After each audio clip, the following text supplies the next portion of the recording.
নাচ গানের ভিডিও না দেখে এই ভিডিওটা দেখে যান। কবরের ভিতরে কিছু কিছু মৃত ব্যক্তির লাশ ফেরেশতারা খুঁজে পায় না।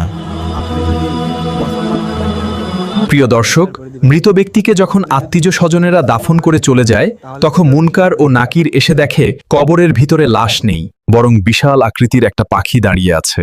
তখন ফেরেশতারা বলে, কিছুক্ষণ আগে যে মাইয়াতকে এখানে রাখা হয়েছিল, তুমি কি তাকে দেখেছ? পাখিটা বলে, হ্যাঁ দেখেছি, সে তো আমার পাখার নিচে আরাম করে ঘুমাচ্ছে।